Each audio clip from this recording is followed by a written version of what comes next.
Сайн уу? Монгол Mind Power Energy савх давтаймаар л өнөөдрийн видео бол маш олон хүмүүсийн асуудаг бас хамгийн сонирхолтой сэдвийн нэг болох фэншүүгийн хосын зурлаг гэж юу вэ?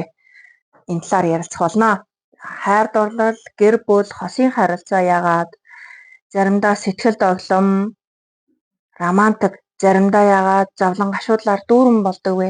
Хосуудын махбодын харш, квато, минг дөрвөн багны онол гэд бүгдд нь хариулт өгдөг фэншүүгийн зурлагын тухай ярилцгаая. Фэншүүгээр хосын зурлагыг өгөхдөө эрэгтэй эмэгтэй хоёр хосынхоо төрсөн он, сар, өдөр дээр суурилж энергийн зохицуулах харилцааны боломж зөрчлийн магадлалыг шинжилж фэншүү дорны зурхайг хосолсон нарийн системийг бий болгож энэхүү зурлагыг өгдөг байх нэ. За миний хувьд бол фэншүүгийн хосын зурлагыг өгөхдөө дараах 5 үндсэн үзүүлэлтээр шинжиж хосуудаа мэдээлэл хүргэдэг байгаа. За хамгийн нэгдүгürt бол хосуудын махбодын зохицолгоо. За дараа нь хосуудын хайрын хилэмж, квато, минг, дөрвөн багны онол гэсэн 5 зүйлийг маш нарийн харьцуулж үзсний дараа хосуудаа мэдээллийг нь бүрэн дүрэн дэлгэрэнгүй байдлаар бас зөвлөгөө байдлаар өгдөг байх нэ. Яагаад хосын зурлаг хийлгэх хэрэгтэй вэ гэдгийг би танд тайлбарлая. За хосын зурлаг авснаар хоёр биенийхээ талаар, өөрийнхөө талаар илүү гүнзгий ойлголцыг авдаг байгаа. За мөн дээрээс нь аливаа зөрчлийг урьдчилан таамаглаж хардаг байгаа учраас түүнтэй холбоотойгоор өөрсдийн хосуудын амьдралын зөрүү, сорилтуудыг тайван илүү боломжтой хувилбараар шийдэгдэх гарцыг олж авдаг байх нь. За мөн дээрээс нь ирээдүйд хамт амьдрахдаа ямар зүгээс орсон хаалгууд нь ямар өнгөцсийг ямар хөө махбодыг айл илүү авч явбал хурдан амжилтаагаар карьер болон амьдрал нь илүү хурдан төхнөх вэ. За ирээдүйн хүүхэд төрүүлэх буюу ирээдүйн хүүхдүүдээр гэр бүл төлөвлөлтийг ямар байлга бол хизээ хүүхдэд төрүүлвэл илүү тохиромжтой вэ гэх мэт мэдээллүүд орж ирдэг байна. За мөн дээрээс нь альва хосын харилцаа асуудлыг зовлон биш эсрэгээр нь боломж гэж харахад тусалдаг. Бид тохирохгүй юм байна гэж бодох оронд яаж энэ асуудлыг зөвөр шийдэж зохицож болох вэ гэдэг тал дээр илүү их нарийн гаргалгаа гаргаж өгдөг. За миний хувьд бол фэншүүгийн зөвлөгөөг voice-оор илгээдэг байгаа харилцагчдаа. За та Instagram-аар эсвэл та Facebook-аар ялангуяар нь холбогдсон байсан гэсэн би танд яг өнөөдрийн уншиж байгаа шиг маш гоё ойлгомжтой, нарийн дистралтайгаар хосуудын зурлагыг бүрэн дүрэн өгдөг байгаа. Ингэснээрээ хосуудад маань маш үн цэнтэй зөвлөгөө мэдээлэл болж чаддаг. Тэгээд таач бас захиалах боломжтой. Тийм учраас та өөрийнхөө хосын зурлагыг авахыг хүсэх юм бол би доор Instagram хаяг болон Facebook хаягуудаа байршуулсан байх болно. Та эдгээрээр холбогдоод хосынхоо зурлагыг авах боломжтой байх нэ. За бүгдээрээ хамтдаа нэг жишээ авч үзье хоёр хос дээр. За би автоматар 1991 оны 5 дугаар сарын 12-ны эрэгтэй. За 1992 оны 10 дугаар сарын 8-ны өдөр төрсэн эмэгтэй хоёр хос байна гэж бодоод энэ хоёр хүн дээр хосын зурлагыг хамтдаа гаргаж үзсгээе. За эхлээд махбодоор нь үзье. За 91 оны залуу болвол төмөр махбодтой. За энэ залуу хамгийн сайхан ааш аярштай, хамгийн бүх зүйл нь үр бүтээмжтэй байгаа энэ үедээ бол яг л шижир алт шиг юм эрхтэй байх нь харин энэ залуу маань уурлах юм бол яг сүх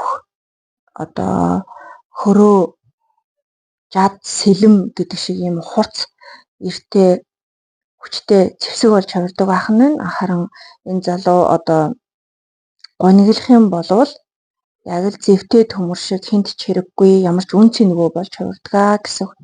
За 1992 оны эмэгтэй бол усан махбодтой их болсон хамаг амьтныг усалж ундаалж явах шаардлага. За махбод нь цаанаасаа ийм шаардлагатай төрдгөө гэсэн үг усан махбод бол. Тэгэхээр төмрөөс ус үүсдэг гэж үзээд энд юу болж ирж байгаа вэ гэхээр 1991 оны залуу хос болох 1992 оны эмэгтэйг үргэлж дэмжиж ажилтдаг. Энэ эмэгтэй яг ямар үг хэлнэ, юу ярина, юу хийхийг хүснэ тэр болгонд нь үргэлж тусалдаг. Бүр үргэлж одоо дуртайа тусалдаг ийм махбодын барилгатай. Энэ бол одоо дэдийн дэд барилга нийтгүү одоо үзүүлэлт бол сайн гарч байна гэж үзэх нэ. За дараа нь Котоны хувьд бол баруун зүүн хоёр өр бүлгийн хосууд байх нь 91 оны залуу зүүн бүлэг, харин 1992 оны эмэгтэй баруун бүлэг байх нь. Тэгэхээр харийн хилэм зөрүүтэй хоёр бие нэгэ харцаараа харьцах чадварсвал за чи би Тэмээ амаа тэнгэр газар гэж зөрдөг хосууд гэсэн үг тийм ээ. Тэгэхээр хичнээн залуу маань махбодын хувьд найз охин эхнэрийгээ тийм ээ энэ 92 оны эмэгтэйгээ одоо бүх зүйлийг дэмжиж тгий маш гоё чигцөөлөнтэй ингээ харьцдаг боловч яг цагаан талаад ямаа хийх болохоор арай өөрөөр хийгээд яагаад гэвэл энэ хүний хайрын хилэмж өөр байгаа учраас нөгөө яг өөрийнхөө ойлгосон ойлголтоор энэ ойлгосон зүйлээ хийгээд байгаа гэсэн үг байхгүй юу? За Котоны хувьд ямар байгааг тэгвэл харцгаая. За Котон дээр найз охин нь тийм ээ энэ залууд юу өгдөг вэ гэхээр хайр халамж хүндэтгэлийг за энэ 91 оны залуу 92 оны найз охинтойгоо уулзсанараа маш их хайр халамж хүндэтгэлийг авч байна. Бас дээрээс нь эргэн тойрныхоо хүмүүсийнхэн хайр халамж хүндэтгэлийг уртан татаж байгаа гэж гарч ирж байгаа. За тэгвэл 1992 оны эмэгтэйд найз залуу болох 1991 оны залуу нь юу өгж байгаа вэ гэхээр аман шиг хөгжил цэцгэлэлтийн уу таалыг нээж өгч байгаа. Энэ эмэгтэй энэ залуутай үерхэж нөхөрлснөөрөө уулзаж эхэлснээрээ тийм ээ нэр хүндтэй, амжилттай, ол зомогтой, аман гişгтэй байх, хөгжил цэцгэлэлтийн уу таалга нь бүрэн бүрэн нээлттэй байх. Үүн дотроо өөрийн эрүүл мэнд гоо сайханд анхаарах, оюун санаа, ухамсарын хөгжил цэцгэлэлт нээлтэх, эд материалын хувьд хөгжин дэвших, карьер ахих гэх мэт бүх төрлийн хөгжил дэвшлийг өөртөө дууддаг буюу хосууд маань хоёр биендээ харилцан нээлттэй махбодыг өгж байгаа маш сайн байна. За дараа нь хамтдаа мингийг үзье. За мингэн дээр бол одоо энэ хоёр маань арга хөлөг хосолсон сайхан мингтэй байгаа. Арга хөлөг хосно гэдэг бол одоо та бидний мэдж байгаагаар нөгөө хар цагаан заастай тэр. За энэ хоёр маань нэг л мингээр голж орж ирж байгаа. Энэ бол маш сайн үзүүлэлт.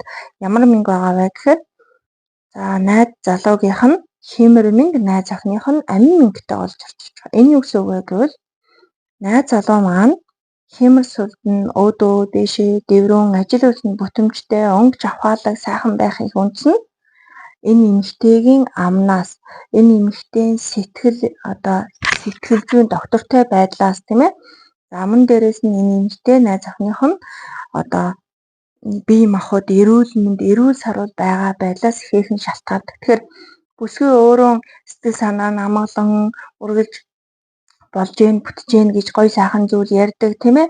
За альва зүйл дээр юм бол өөрийнхөө биеийг чагнадаггүй тийм би өвдөж гэн би тийж гэн би нэг хямраад байна гэж ерөөсөй ярьдаггүй байх тусмаа найз залуугийнх нь цог хямар өөдөө дэшээ байх нэ. За ингэж өөдөө дэшээ байж чадсанараа юу болж байгаа вэ гэхээр найз залуу нь хямар сүлдтэй цог золбоолог ажил үйлсэнд бүтэмжтэй сайхан байна.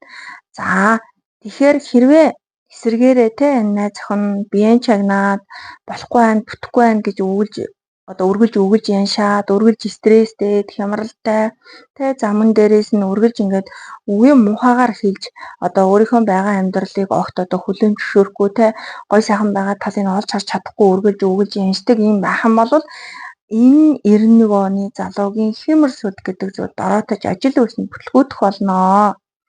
За тэгэхээр хамгийн гол зүйл нь яах нь эмэгтэй өөрийнхөө амнаас гарч байгаа өөрийн сэтгэлд байгаа оршинол аман дээрээс нь өөрийн бие эрүүл мэнд гоо үзэсгэлэн илүү анхаарах хэрэгтэй байх нэ гэсэн. За дараа нь далд идэвхийг үзье. Далд идэвхийг дээр юу орж иж байгаа гэхээр 1991 оны найз залууд 1992 оны эмэгтэй өөрөө усан махбодтой учраас найз нөхөд хамт олон үйлчлүүлэгч үү таалыг нээж өгдөг байх нь. Тэгэхээр энэ залуу энэ одоо найз охинтой олсноороо те маш олон найз нөхөд хамт олон үйлчлүүлэгчтэй болж байгаа гэж гарч ирж байгаа нь. За 1992 оны эмэгтэйд харин найз залуу нь 1991 оны найз байгаа те. За энэ найз залуу нь далд идэвхлийн үе таалыг нээгч юм байна. Ингэснээр юу гэсэн үг вэ гэвэл энэ 1992 оны эмэгтэй хамгийн зөв